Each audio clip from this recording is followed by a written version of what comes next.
ना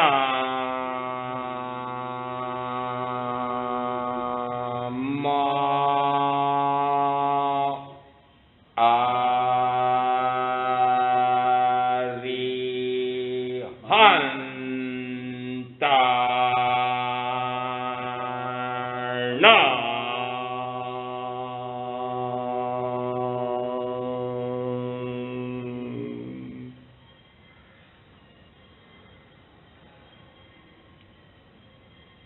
ना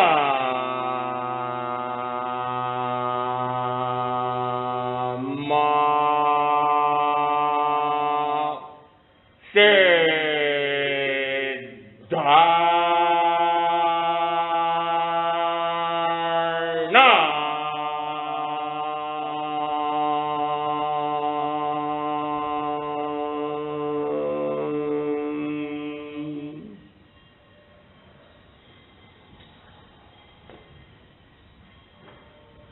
ना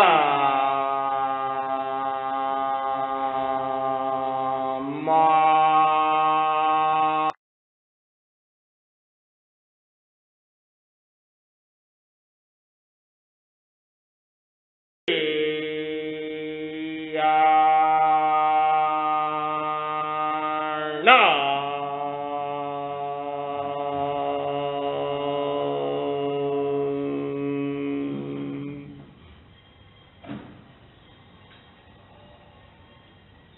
ना ना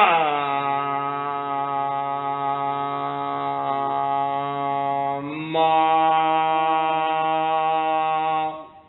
ओ वा जायाना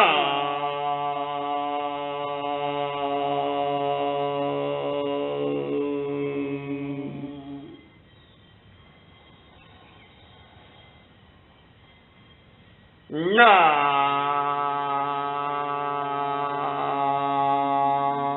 मा ला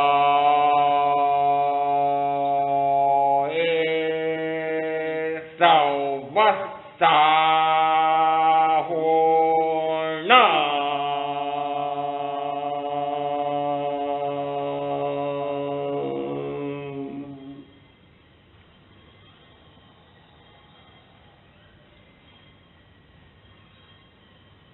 ऐसा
सूत्र प्रदांक सूत्र के प्रथम स्कंद में से दूसरे अध्ययन की एक 89वीं गाथा पर चर्चा चल रही थी। संबुद्ध किम न बुद्धि संबोहि खलु पेच्चा दुल्लहा नो हुबणमंती रात्यो नो सुलभम पुनराविजीव्यम।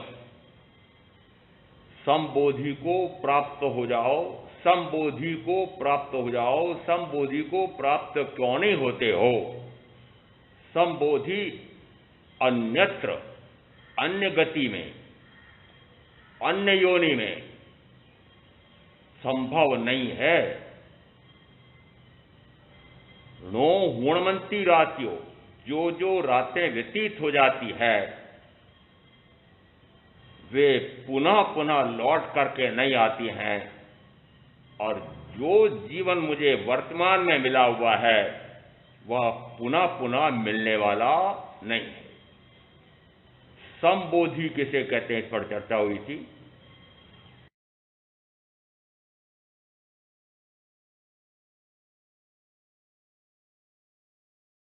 में, अन्य जाति में, अन्य योनि में गति 4, जाति 5, एकेंद्रीय, बहेंद्रीय, द्विंद्रीय, चौंद्रीय, पंचेंद्रीय, योनि 84 लाख। इसका अर्थ है कि वर्तमान में जो गति मुझे मिली हुई है उसकी महत्ता समझो। महत्ता इसलिए कि यदि मुझे इस मनुष्य जन्म की महत्ता का ज्ञान और भान हो जाए तो मैं इसका भरपूर आत्मार्थ मोक्षार्थ ही उपयोग करूंगा। अन्य कार्य के लिए उसका उपयोग करके इस मनुष्य भाव को निरर्थक खोना नहीं है, ऐसा अंदर में निश्चय हो जाएगा, और निश्चय के अनुसार फिर क्रियान्वयन भी होता है। तो सबसे पहले यह निश्चय करना पड़ेगा कि मनुष्य भाव कैसे दुर्लभ है। कहा जाता है पूर्व के भवों में तीव्र से तीव्रतम भूख, प्यास, गर्मी, सर्दी, दूसरे जीवों की मार, सबल जीवों की, मनुष्यों की मार, चाहे अज्ञानता थी, परवशता थी, पर सहन की थी। उस सहन करने से, अशुभ से शुभ भाव में आने से पुण्य के पुंज ढेर इकट्ठे हुए, और पूर्व के भाव में, चाहे मैं किसी भी भाव में रहा हूं, पूर्व के भाव में 4 विशिष्ट कारण रहे थे। जिस समय इस भाव का आयुष का काल बंधना था उसमें 4 विशिष्ट कारण, प्रकृति की भद्रिकता, दूसरे जीवों पर अनुकंपा, दया, करुणा का भाव, सहनशीलता और मत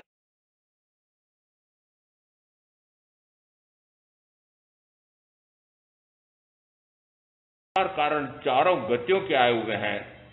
ये मनुष्य गति में जाने के लिए मुख्यतः 4 कारण कहे गए हैं, और ये 4 कारण और पूर्व के पुण्य के ढेर, ये सारे मिलाकर के मैं इस भाव में, मनुष्य भाव में आया हूं। इसका अर्थ यह है कि कितना पूर्व में पुण्य एकत्रित किया होगा, पूर्व भाव में कितना विशिष्ट कारण रहा होगा, तो यह मनुष्य भाव मिला है, सामान्य नहीं है। मनुष्य भाव, मनुष्यता दोनों ही दुर्लभ है, परंतु उत्तराधान सूत्र के 3रे अध्ययन में पहली गाथा में आया है, चत्तारी परमंगाणी दुर्लहानि जंतुण मानुसत्तम स्वयं सज्जा संयममीय दूर्य वीर्यम। प्रथमता का मनुष्यता प्राप्त होना दुर्लभ है। मनुष्य भाव में तो आ गए, परंतु मनुष्य का चोला होते हुए भी वो राक्षस हो सकता है, दानव हो सकता है, महा भयंकर पाप कर्मी हो सकता है। इसका अर्थ है कि चोला भले मनुष्य का है, परंतु वस्तुतः तो वो राक्षसी कार्यों में, दानवी कार्यों में लगा हुआ है। मनुष्य भाव, मनुष्य की सार्थकता नहीं हुई। मनुष्य भाव की पहली सार्थकता है कि सज्जनता, निर्मलता, सरलता, ऋजुता, कोमलता, सहिष्णुता, परस्पर सामंजस्य, मनुष्य मनुष्यों में सामंजस्य, दूसरे जीवों के प्रति अनुकंपा का भाव, मेरे माध्यम से किसी भी जीव की, किसी भी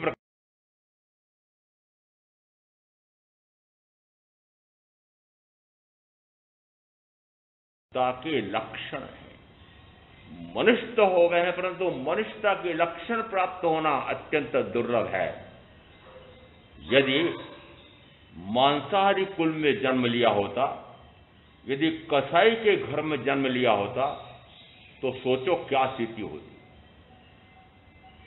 मुझे शाकाहारी कुल मिला है, संस्कारी कुल मिला है, और पूर्व के किसी भी काल में, चाहे इस भव, चाहे पूर्व भव, चाहे कभी भी मैंने कोई विशिष्टतम पुण्य का उपार्जन भी किया, मैं भी धर्म सभा में जाऊं, मैं भी धर्म गुरु से सुनो, मैं भी अपने को समझूं, पराये को समझूं, शरीर और आत्मा की भिन्नता का भेद ज्ञान मैं भी करूं, मैं भी सत्संग में जाऊं, जा नहीं पाता है।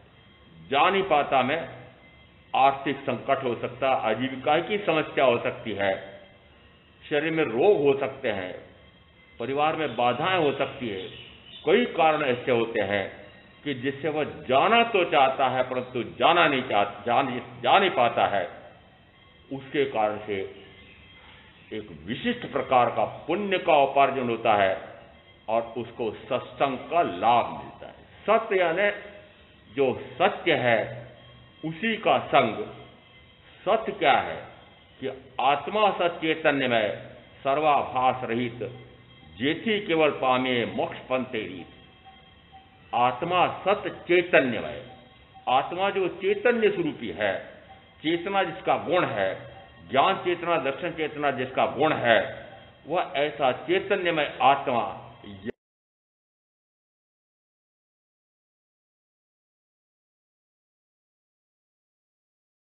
इस अपेक्षा से यदि सत्य के स्वरूप को जिसने जान लिया है, असत यानी शरीर आदि, राग आदि, ज्ञानावरण आदि, ये तीनों पौद्गलिक हैं। इन तीनों का स्वरूप, असत का स्वरूप भी जान लिया है, सत का स्वरूप भी जान लिया है। यदि असत और सत दोनों में भेद करे और असत से परे हटे और सत्य में डट जाए, रम जाए, जम जाए, तो कहा जाता है सत्य का संग हो गया है। ऐसा सत्य का संग जिनको हुआ है उसको कहते हैं सद्गुरु। और ऐसे सद्गुरु का मुझे भी संग प्राप्त हो, मुझे भी उनका सानिध्य प्राप्त हो, मुझे भी उससे कुछ सुनने का अवसर मिले, इस प्रकार का लाभ मिलना अत्यंत दुर्लभ है। वर्तमान की इस पृथ्वी पर हो सकता है 8-9 अरब मनुष्य होंगे। क्या सबको इसी प्रकार की तीर्थंकर केवल ज्ञानी की वाणी सुनने का अवसर मिला है? सबको नहीं मिला है। इसका अर्थ है कि जिसको इस प्रकार से तीर्थंकर की साक्षात केवली की वाणी सुनने का अवसर मिला है, वह परम सौभाग्यशाली है। और मैं ऐसा मानता हूं कि जो जैन धर्म दर्शन को मानने वाले कुलों में उत्पन्न हुए हैं, वे परम सौभाग्यशाली अपने को मानो। सौभाग्यशाली तो बनकर के आए हो, परंतु दुर्भागी जीव मुख्यतः इस शरीर के साथ रही हुई इंद्रियों को, इन इंद्रियों के माध्यम से मिलने वाले सुखों को, उन्हीं को सुख मिलता है,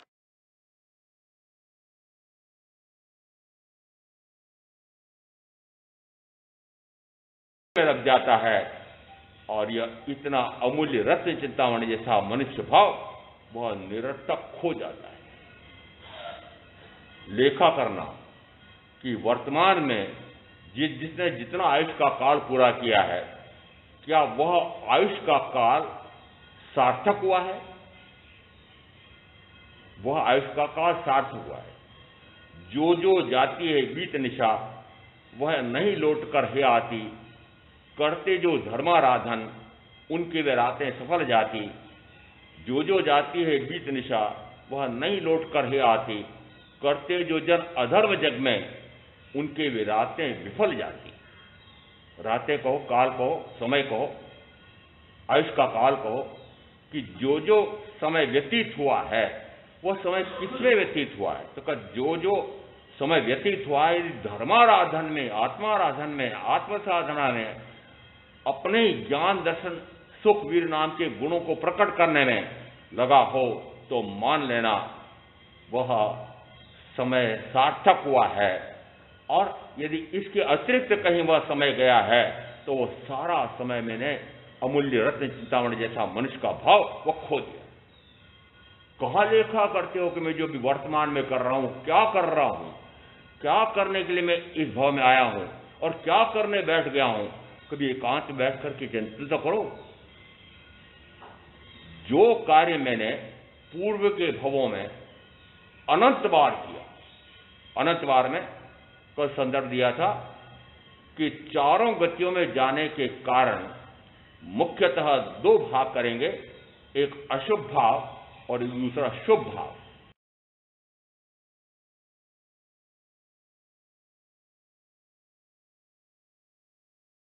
के प्रवर्तन हुआ हो तो कहा जाता है पाप कर्म का बंध हुआ है। और पाप कर्म का यदि पाप की गाढ़ता है तो कहा जाता है वह तिरंज गति में, यदि पाप गाढ़तर है से गिनते गिनते 7 स्तर गिनना गाढ़तम है तो नरक गति में जाता है। इसका अर्थ है कि अशुभ का फल है पाप और पाप का फल है दुर्गति। यदि उसके स्थान पर अन्न पुण्य से नमस्कार पुण्य तक के 9 प्रकार के इस शुभ भावों में मन वचन काया की प्रवृत्ति हुई हो तो कहा जाता है पुण्य कर्म का उपार्जन होता है और पुण्य से सुगति मिलती है, मनुष्य गति, देव गति। यदि पुण्य अधिक है तो मनुष्य गति, पुण्य अधिक से अधिक, अधिक से अधिक, अधिक से अधिक है तो ठेठ वैमानिक तक। इसका अर्थ है कि पुण्य से वही अपेक्षा से कहा जाएगा कि सुख मिलता है।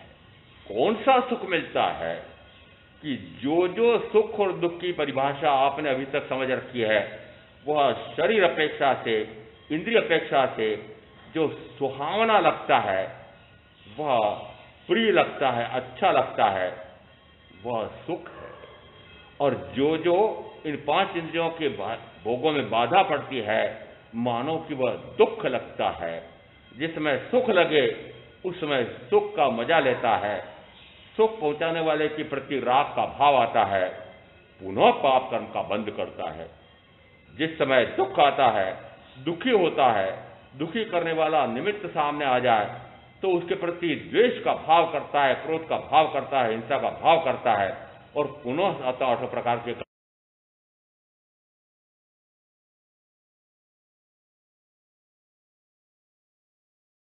गति से मुक्ति नहीं हुई। गति से मुक्ति नहीं, क्यों? कि उस गति में मैंने वापस क्या किया कि उस गति में मुझे 5 इंद्रियों के सुख के साधन मिले, सुविधाएं मिली, उसका छक करके भोग किया। छक करके भोग किया है, इसका अर्थ है कि पुनः पाप कर्म का बंध। पाप कर्म के बंध से शरीर अपेक्षा से, इंद्रियों की अपेक्षा से दुख मिलता है और दुख से दुखी होकर के फिर आर्ध्यान रौद्र ध्यान करता है और उसके कारण से जो मिल जाए सामने तो उसके प्रति द्वेष आदि का भाव करता है और पुनः कर्म का बंध करता है। इसका अर्थ है कि अनादि से गिनो आत्मा का अस्तित्व और अनादि से मैं क्या करता आया हूं, शुभाशुभ। एक शब्द में कहेंगे शुभाशुभ, संधि विच्छेद करेंगे शुभ या अशुभ। और अब अपना अपना लेखा करते रहना, एकांत में बैठ के करना कि वर्तमान का जो मनुष्य भाव निकला है उसमें अशुभ में प्रवृत्ति अधिक हुई है या शुभ में प्रवृत्ति अधिक हुई है या शुद्ध में लीन रहा। 3 बातें हैं। अशुभ में प्रवृत्ति हुई है। प्रवृत्ति कब होती है कि प्रवृत्ति करने के लिए मेरे साथ मन है, वचन है, काया है। प्रवृत्ति निश्चित रूप से इन योगों के माध्यम से होती है। प्रवृत्ति, चाहे प्रवृत्ति किसी भी प्रकार की प्रवृत्ति हो, अशुभ से अशुभतम प्रवृत्ति हो, शुभ से शुभतम प्रवृत्ति हो, प्रवृत्ति है, इसका अर्थ है कि मनोवचन काया का योग जुड़ेगा। प्रवृत्ति कौन सी कि 18 पापों से प्रथम तो 5 पापों से पूर्णतः विरत हो गया, संकल्प भी लिया और उसके अनुसार विरति हुई है। शेष 13 पापों में क्रोध से लगाकर मिथ्याधर्म शल्य में विवेक करता करता इनको मंद से मंदतम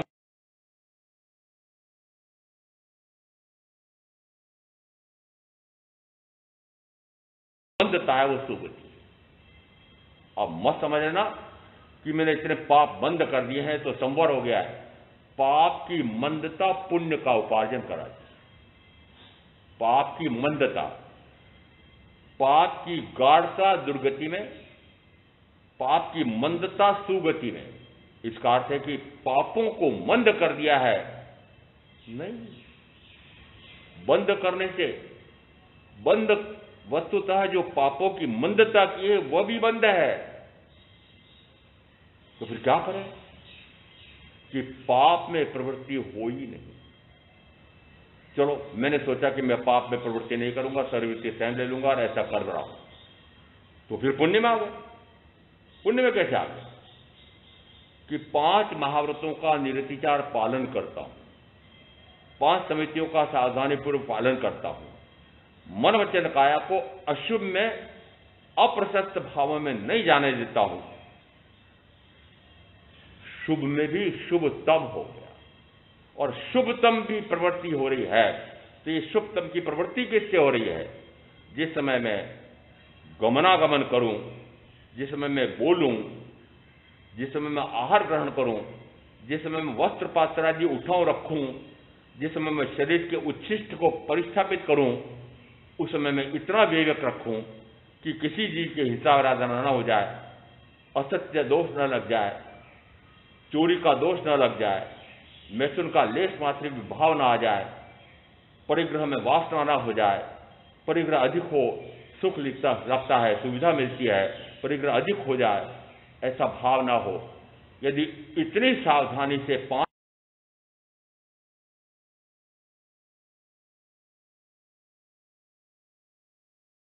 उत्तम में आ गया, मुक्ति नहीं। और दीक्षा लेकर के मुक्ति नहीं, हाँ दीक्षा लेकर के मुक्ति, दीक्षा लेकर के भी अशुभ से अशुभतम में जा सकता है। अशुभ से अशुभतम में मैं कहूंगा कि 5 पाप प्रथम प्रकार के पाप हैं। उन 5 पापों में एक मैथुन सेवन का घोर से घोरतम, हीन से हीनतम कार्य है और अनंत कर्म का बंद करा करके फिर 7वीं रार्की में ले जाने वाला। और यदि संयम ले लिया, भगवान महावीर का तीर्थ का अंग हो गया, और तब भी यदि मैथुन सेवन का भाव आया, भाव नहीं आगे वचन में भी आया, मात्र वचन नहीं क्रिया में भी आया, संभव है, हुआ भी है, हो भी रहा होगा, भान नहीं है। इसका अर्थ है कि बाह्य से वेश तो संयम का, और क्रिया कौन सी हो रही है? घोर से घोरतम, हीन से हीनतम क्रिया हो रही है। इसका अर्थ है कि वेश से ऐसा मत समझ लेना कि सब मिट जाते हैं। मात्र वेश मुझे सावधान करता है, परंतु वेश सावधान ना करे तो उस वेश से सावधान होना या गलतफहमी करना, गफलत में रहना, प्रमाद में रहना, ये तो मेरा भाव है। किससे होगा ये? वह वेश महत्वपूर्ण है, वेश निमित्त है। यदि उस वेश के निमित्त से मैं इस प्रकार की पाप की प्रवृत्ति से परे हटता हूं तो वो भी मेरे भाव से होता है। वेश मात्र निमित्त है, निमित्त कारण होता है। वास्तव में कार्य करने वाला कौन? कि उपादान आत्मा। इसका अर्थ है कि यदि कोई घोर से घोरतम पाप होगा तब भी बाहर में कोई निमित्त होगा, यदि विशिष्ट से विशिष्ट पुण्य होगा तब भी बाहर में कोई निमित्त होगा। परंतु ये निमित्त मुझसे पाप करा सकते हैं ऐसा भी नहीं है, ये निमित्त मुझसे शुभ पुण्य करा सकते हैं ऐसा भी नहीं है। वह मात्र निमित्त कारण सामने उपस्थित हो गया है। यदि मैं उस निमित्त के अनुसार कार्य क्रिया प्रवृत्ति करता हूं, पाप की प्रवृत्ति में जाता हूं, पाप कर्म का बन। तो मैंने उस निमित्त को माना आधार, निमित्त को माना कि इस निमित्त के अनुसार मुझे कार्य करना पड़ता है। और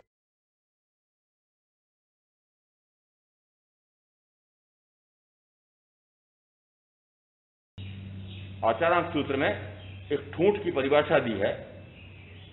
ठूंठ किसको कहते हैं? कि यदि कोई पेड़ खड़ा खड़ा सूख जाए वो ठूंठ है। अब यदि कितना ही झंझावात चले, आंधी चले, तूफान चले, बरसात हो, वो ठूंठ हिलता नहीं हिलता, हिलता ना हिलता। दूसरा उदाहरण दिया ये कच्छ का, कि वह भी यदि अपने पांचों इंद्रियों के सिकोड़ करके एक स्थान पर स्थिर हो जाए तो फिर उसको कुछ हिला नहीं सकता है।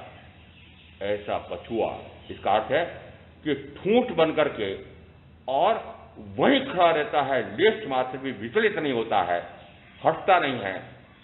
ऐसे ठूंठ बन करके आप भी निरंतर इन पांच इंद्रियों के भोगों के साधन सुविधाएं जुटा करके उन साधनों का भोग करने के लिए निमित्तों को जोड़ते हैं, और निमित्त जोड़ लिए तो फिर सारी क्रिया कौन सी होती है पता लगा लेना। निमित्त के अनुसार आपकी क्रिया होती है। क्या वीतराग वाणी के अनुसार आपकी क्रिया है, या रागी के निमित्त से होने वाली क्रिया है? किसको महत्व दिया हुआ है? महत्व तो मैंने वीतराग के वचन को दे रखा है। तो बताओ क्रिया कौन सी हो रही है? कि क्रिया तो रागी के निमित्त से राग की हो रही है। तो फिर क्यों बोलते हो कि मैंने वीतरागी का वचन का आलंबन ले रखा है, संबल ले रखा है? नहीं ली है। यदि वीतराग वाणी का संबल लिया हो तो समक्ष में यदि रागी द्वेषी मोही कषाई जो गिनना जो मुझे विकार के भाव में विभाव में ले जाना चाहता है वो विभाव में ले जा नहीं सकता। क्यों? क्योंकि मैंने स्वभाव को जिन्होंने पूर्णतः प्रकट कर लिया, राग द्वेषादि ग्रंथियों का पूर्णतः छेदन भेदन कर लिया। ऐसे परम वितरागी तीर्थंकर अरिहंत, उनकी वाणी का संबल मेरे साथ है। क्या इस प्रकार का बल लेकर के जिस समय आप गर्भ गृहस्थी में व्यापार व्यवसाय में जाते हैं,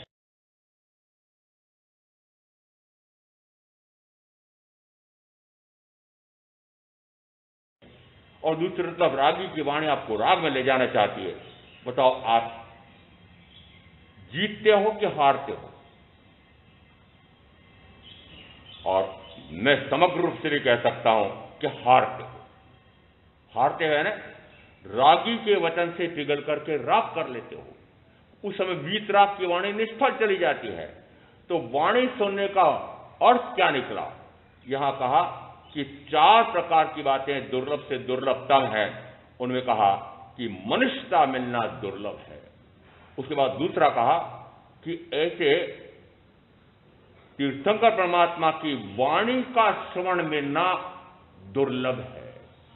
वाणी का श्रवण आसान नहीं है। वाणी श्रवण करने का अवसर तो मिल गया, परंतु फिर बहाने बनाता है, ये काम है, ये काम है, पहले ये जरूरी है, अभी बेटे बेटी को पढ़ाना लिखाना जरूरी है, अभी इनकी शादी करना धंधा जमाना जरूरी है, ये साधना तो आत्म साधना तो धर्म का कार्य तो बुढ़ापे में कर लेंगे, बड़े हो जाएंगे तब कर लेंगे, बूढ़े हो जाएंगे तब कर लेंगे। टालते हो। क्या टालते हो? वीतराग वाणी का श्रवण टालते हो, जबकि आपको वीतराग वाणी सुनने का दुर्लभ से दुर्लभतम अवसर मिला है। और आगे इसमें कहा है, तीसरे अध्ययन उत्तराध्ययन में आगे कहा है कि यदि वाणी सुन भी ली तो फिर एक कथा आती छोटी सी। कहते हैं एक राज्य दरबार में एक मूर्तिकार 3 मूर्तियां लेकर गया। तीनों मूर्तियां इतनी सुंदर, कलाकृति इसकी इतनी विशिष्ट थी। और जैसे ही राजा ने पूछा कि भाई इनकी कीमत बताओ, कि भगवान कीमत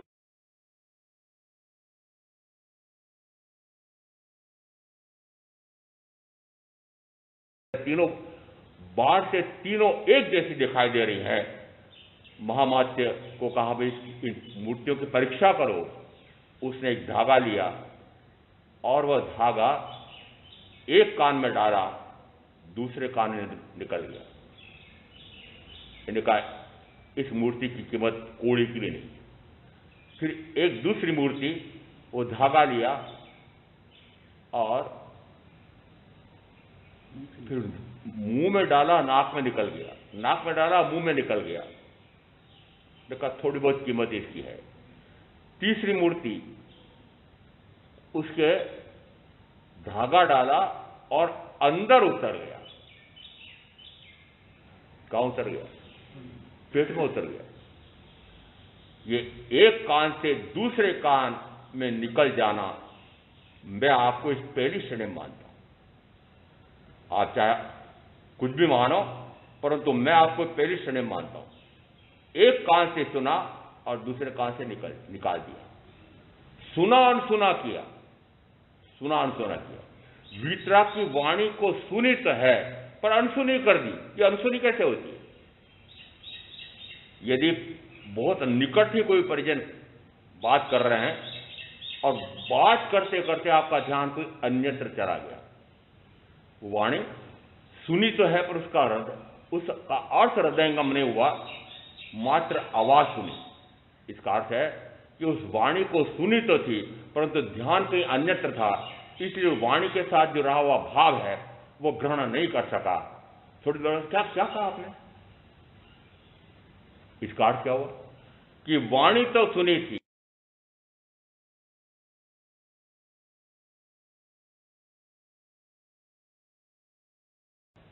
कि न सुनने वाले महावीर के अनुयायी कहे जाने वाले घरों में उत्पन्न हुए हैं, वे अधिसंख्यक 90, 95, 99% अधिसंख्यक कहूंगा कि तीर्थंकर के वाणी सुन सके ऐसे कुल में जन्मा है, परंतु वाणी सुनने के लिए जाता ही नहीं।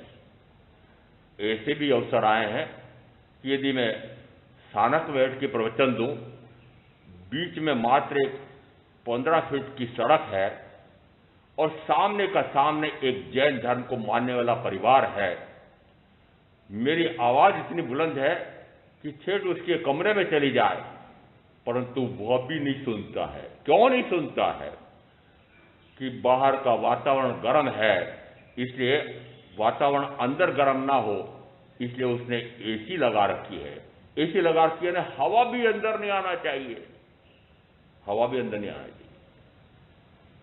क्या मैं जो बोलूंगा वो हवा से प्रभावित होता है, वह वहां तक पहुंचेगा? दूरी कितनी? मात्र प्रवचन जहां हो रहा है वहां से 15 फीट दूर पर मकान, और वहां भी उसको सुनने का अवसर नहीं है। क्यों?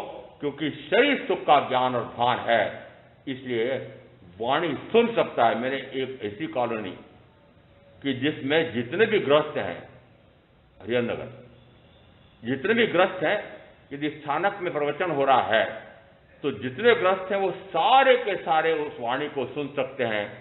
ये बहुत पुराना है। अब तो आपके पास बहुत आसान हो गया है। अब तो अंशुल भाई की कृपा भी आपके पर है कि यदि आप वाणी सुनना चाहो तो सारे सुन सकते हो। आपके मोबाइल में व्हाट्सएप पर महाराज के प्रवचन आ जाते हैं।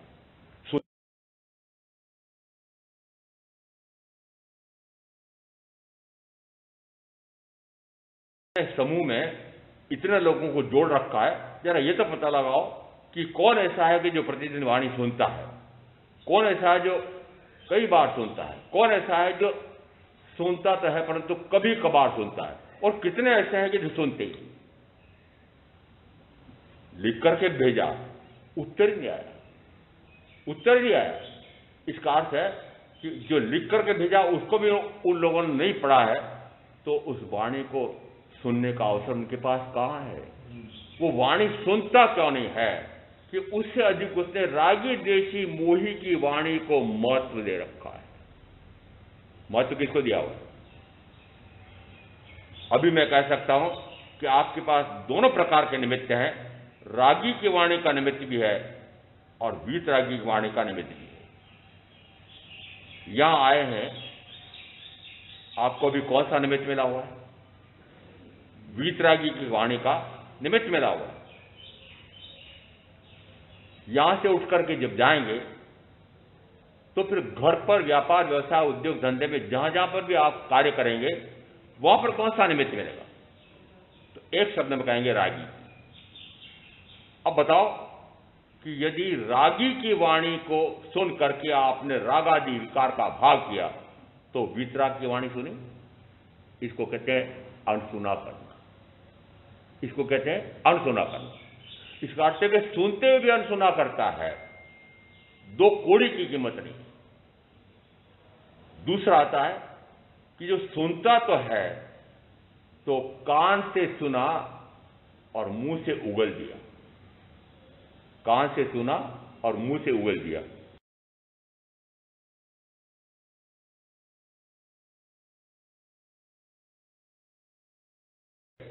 पुस्तक में से निकाल करके अपनी एक छोटी सी पुस्तक बनाता है, संक्षेप में लिखता है।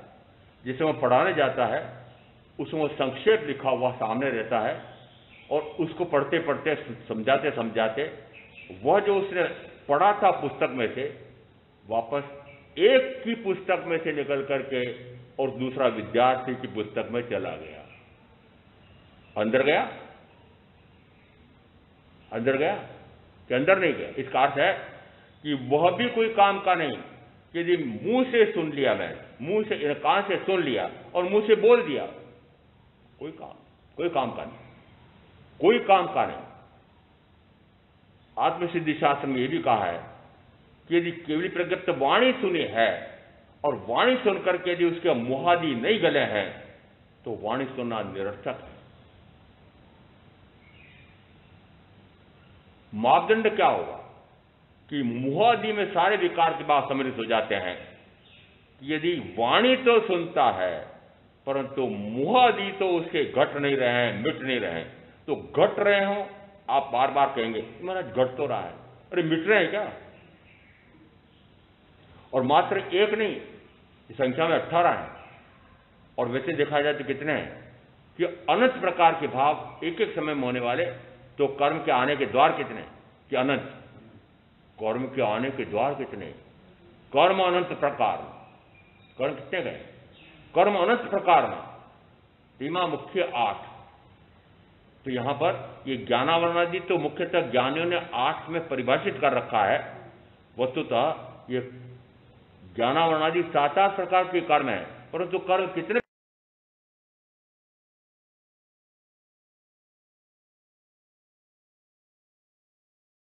का आना हो रहा है। और अब आप कहोगे कि नहीं मेरे तो कर्म का संवर्ग भी हो रहा है। कहां हो रहा है? निरंतर यदि बाहर में आंधी तूफान चल रहा है और एक सफाई करने वाला, एक नौकर, एक स्वामी उस कक्ष की, उस बड़े कक्ष की सफाई कर रहा है, झाड़ू लगा रहा है, सारी खिड़की दरवाजे तो खुले हुए हैं और वो झाड़ू लगाया जाता है, क्या वो कमरा साफ हो जाए? आपकी स्थिति ऐसी, आपकी स्थिति ऐसी है कि आप झाड़ू तो लगाते हैं, वीतरागवाणी सुनने का झाड़ू भी लगा रहे हैं, सामायिक संवर्ग भी करते हैं, माला जाप भी करते हैं, 3 सामायिक पचक ली, प्रवचन सुन लिया 40 मिनट का, अब बाकी क्या करें? बाकी कुछ समझ में आता नहीं है, माला पकड़ ली। अरे जो मैंने प्रवचन में सुना है वो क्या सुना है उसको मुझे पक्का करने के लिए पुनः पुनः पुनः पुनः उसका चिंतन करना पड़ेगा, फिर उसका भाव समझना पड़ेगा, फिर उसको अंदर में आत्मसात करना पड़ेगा। और जब तक वो अंदर में आत्मसात नहीं होता है तब तक सुना हुआ कोई काम कर, अंदर में पक्का हो जाना चाहिए कि वीतराग की वाणी ये वीतरागता में ले जाती है। ये शुद्ध स्वरूप को प्रकट करने वाले ये प्रथम अरिहंत तीर्थंकर परमात्मा, उनके अनुसार आत्मसाधना करने वाले रत्नतर धर्म के आराधक, ये साधु साध्वी, ये इस प्रकार से वीतरागता की साधना कर रहे हैं। और वीतरागता की साधना कर रहे हैं, उनका आपने आलंबन लिया और वीतरागता प्रकट नहीं हो रही। इसका अर्थ है कि बाई से आपको दिखता है कि आलंबन तो ले रखा है मैंने वीतरागी का, परंतु वस्तुतः आपने आलंबन देखा है रागी देशी मोही का।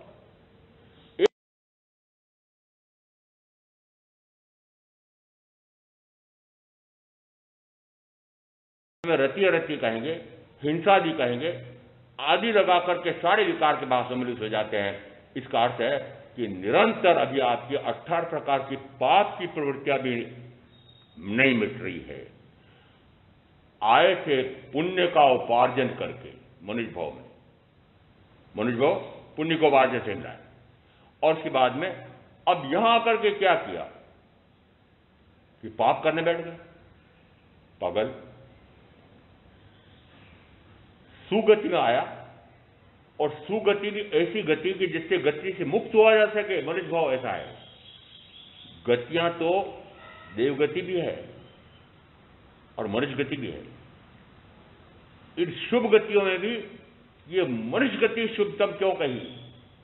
एक अपेक्षा से इंद्र विषयों का सुख देवगति में बहुत अधिक है, परंतु क्या वे इंद्र ऐसी साधना, देव ऐसी साधना कर सकते हैं कि जन्म मरण से मुक्त हो जाए? वो जन्म मरण से मुक्त कौन से भाव में हो सकता है? चाहे सर्वार्थ सिद्धि का देव बन गया है, मनुष्य भाव तो लेना ही पड़ेगा, और मनुष्य भाव लेकर के सर्ववृत्ति संयम लेना ही पड़ेगा, और सर्ववृत्ति संयम में निरंतर ज्ञाता भाव दृष्टा भाव की आराधना करके वही मुक्त हो सकता है। इसका अर्थ है कि यहां पर आपको मनुष्य भाव जो मिला है मानव के विशिष्ट से विशिष्टतम है। क्यों? क्योंकि इस मनुष्य भाव से ही मुक्ति का द्वार खुलता है, मुक्ति प्राप्त होती है, और कोई भाव नहीं है, कोई भाव नहीं जो यहां आया है कि अन्यत्र दुर्लभ है। अन्यत्र का अर्थ है कि मनुष्य भाव को जोड़ छोड़ करके अन्य किसी भी भाव में, गति में, जाति में यह संभव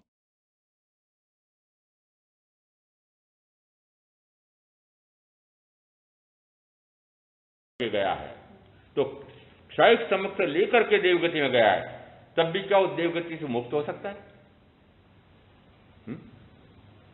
सर्वार्थ सिद्धि का विमान सिद्धिशिला से 12 योजन है शायद दूर। वो ये देवों की शक्ति कितनी कि एक चुटकी लगाए जितने में पूरे तीनों लोगों का भ्रमण करके आ जाता है, ऐसी शक्ति वाला देव वो 12 योजन छलांग लगा करके सिद्धिशिला पर जाकर नहीं बैठ जाएगा। वो सिद्धिशिला पर जाकर बैठना ऐसा नहीं है। उस सिद्धिशिला पर जाने के लिए वो निरंतर ज्ञाता दृष्टा सुरप्रमणता, ज्ञाता दृष्टा सुरप्रमणता निरंतर इस 2 घड़ी तक रह जाए तो बाद में सदा काल, शाश्वत काल, अनंत काल तक इस प्रकार से वो ज्ञाता भाव दृष्टा भाव में रहता है। तो अब इस भाव में आकर के मुझे कौन सी साधना करनी है कि मात्र मुझे ज्ञाता दृष्टा ज्ञाता दृष्टा ज्ञाता दृष्टा। ये ज्ञाता दृष्टा में अनुकूल है तो भी मुझे कोई मतलब नहीं है, प्रतिकूल है तो भी मुझे कोई मतलब नहीं है। अनुकूल है तो ठीक है, प्रतिकूल है तो ठीक है, ठीक है नहीं ठीक है इससे भी परे हो गया, परंतु फिर भी वो ठीक है उसको मैं देख क्यों रहा हूं, ठीक नहीं है उसको मैं क्यों देख रहा हूं? यदि मैं ठीक और अठीक, अच्छे और बुरे में सम हो गया हूं तब भी महत्व नहीं हुआ। वैसे अच्छे और बुरे में, दुख और सुख में समभाव आ जाए बहुत ऊंची बात है, परंतु उसमें भी नहीं जिसमें वो अच्छे बुरे में, सुख दुख में समता धारण कर ले, उससे आगे है ज्ञाता भाव दृष्टा। इसका अर्थ क्या निकला कि इस मनुष्य भाव का लक्ष्य क्या होना चाहिए? अब सोचो, कल बात हुई थी नहीं मासा मोक्ष, लक्ष्य तो मोक्ष का है, लक्ष्य मोक्ष का है, तो फिर भेदन किसका होगा? तो मैंने बचपन में कहानी सुनी थी, पढ़ी थी कि जिस समय सारे धनुर्धर द्रोणाचार्य ने अपने सारे विद्यार्थियों को मैदान में खड़ा कर दिया और कहा, हां तुमको क्या दिखाई दे रहा है? गुरु आप दिख रहे हैं, बंधु बांधव हर वक्त ये बंधु बांधव दिख रहे हैं, भाग यहां से। मुझे मात्र पेड़ दिखाई दे रहा है, हट जा। मुझे मात्र डाली दिखाई दे रही है, हट जा। मुझे मात्र टहनी, तू भी हट जा। मुझे मात्र चिड़िया दिखाई दे रही है, हट। फिर एक आता है कि मुझे उस चिड़िया की आंख दिखाई दे रही, तू भी हट जा। उस आंख की कीकी दिखाई दे रही। जैसे ही जिस समय कहा कि मुझे उस आंख की कीकी दिखाई दे रही है, ऐसा अर्जुन बोला तो उनका छोड़ो की, उसको कहते हैं लक्ष्य भेद। लक्ष्य भेद यानी जो लक्ष्य है उसी की तरफ दृष्टि रहेगी, ध्यान रहेगा। लक्ष्य क्या? कि जो लक्ष्य है कि मैं सिद्ध हो जाऊं, बुद्ध हो जाऊं, मुक्त हो जाऊं, परिनिर्वाण को प्राप्त करके सब दुखों का अंत कर दूं, ऐसा लक्ष्य भी मात्र मनुष्य भाव में तय हो सकता है। और वह भी तब तय हो सकता है कि जब परम वितरागी की वाणी सदगुरु के माध्यम से सुनने का अवसर मिले, और ये दोनों अवसर आपको मिले। परम वितरागी की, परम सदगुरु की वाणी साक्षात नहीं है, परंतु साक्षात सदगुरु से सुनने का आपको स्वर्णिम अवसर मिला हुआ है। और ऐसे 2 स्वर्णिम अवसर प्राप्त करके यदि आपने ऐसे अमूल्य 2 अवसरों को प्राप्त करते हुए भी मात्र शरीर सुख, इंद्रिय सुख, 5 इंद्रियों के सुख, 5 इंद्रियों के सुखों को भोगने के लिए सुख साधन जोड़ना, बटोरना और उसी सुख में लीन होना, सारा अमूल्य दोनों प्रकार के जो स्वर्णिम अवसर मिले हैं वो दोनों निरर्थक हो दिए हैं। ध्यान में रखो, ये वाणी यदि खो गई है, एक बार यदि आपको वो अवसर मिला और वो अवसर खो गया है, यदि अवसर मिला है, मुझे सुलभ बोधिकत्व का अवसर मिला है, उत्तराधन सूत्र के 29 में कहा है कि यदि वह उस सुलभ बोधिकत्व को प्राप्त हो करके भी वह बोधि को प्राप्त नहीं होता है, तो वही जीव उसी भाव में दुर्लभ बोधिकत्व को प्राप्त हो जाए। इसका अर्थ है कि वाणी का श्रवण करना भी दुर्लभ से दुर्लभतम हो जाएगा। क्यों? क्योंकि वाणी सुनी और उसका उपयोग किया नहीं, सदुपयोग किया नहीं। उसका उपयोग क्या होना चाहिए, सदुपयोग क्या होना चाहिए कि उस वाणी को सुनकर के जैसी वाणी है, जैसा वाणी दाता है, वो परम वितरागी है, परम शुद्ध है, परम निर्मल है, परम निर्विकारी है। तो मैं भी उस वाणी को सुनकर के परम शुद्ध, परम निर्मल, परम निर्विकारी, ऐसा मैं शुद्ध स्वभाव को प्रकट कर लूं, ऐसा जिस समय हो जाए तो मानना कि वाणी सुनने का अर्थ निकला है। और इसमें जो चौथा आया है वो इसी प्रकार का है। 4 दुर्लभताओं में 3 दुर्लभताएं तो फिर भी आप समझ लो प्राप्त हो गई हों, परंतु चौथी दुर्लभता कौन सी? चौथी कौन सी? मनुष्यता, वाणी का श्रवण, वाणी पर श्रद्धा। और श्रद्धा की परीक्षा कौन करेगा? कि श्रद्धा की परीक्षा करेगा पुरुषार्थ। और पुरुषार्थ कहां हो रहा है? कि पुरुषार्थ यदि वाणी को सफल करने में लग रहा है तो कहा वह परम से परम दुर्लभ है। यदि वाणी सुन ली और यह पक्का हो गया कि सर्ववृत्ति संयम से ही मोक्ष का साधन हो सकता है, चाहे 5वां आ रहा है तब भी मोक्ष का साधन कितना हो सकता है कि एक भाव करके मोक्ष चला जाऊं, इस प्रकार का 5वें आरे में भी संभव है। इसका अर्थ है कि क्षय सम्यक भी संभव है, और इस प्रकार का सुनकर के एक भाव करके मोक्ष चला जाए, ऐसा भी संभव है। तो क्या आपने लक्ष्य तय किया है कि मैं सर्ववृत्ति संयम लेकर के और सर्वता विरत होकर के सर्व विकारी भावों से पूर्णतः निर्विकार अवस्था प्राप्त करने का पुरुषार्थ करूं? ऐसा पुरुषार्थ वाणी को सुनकर के मैं आप जो करेंगे उनका अवश्य कल्याण होगा। ओम शांति। गुरुदेव क्या गया? चत्तारि मंगलम अरिहंता मंगलम सिद्धा मंगलम साहू मंगलम केवली प्रणतधम मंगलम। चत्तारि लोगुत्तमा अरिहंता लोगुत्तमा सिद्धा लोगुत्तमा साहू लोगुत्तमा केवली प्रणतधम लोगुत्तमा। चत्तारि शरणपवज्जामि अरिहन्ते शरणपवज्जामि सिद्धे शरणपवज्जामि साहू शरणपवज्जामि केवली प्रणतम धम्मम शरणम पवज्जामि। 4 मंगले 4 उत्तम 4 शरणा, और शरणा नहीं कोई जो भव्य प्राणी आदरित तो अक्षय अमर पद।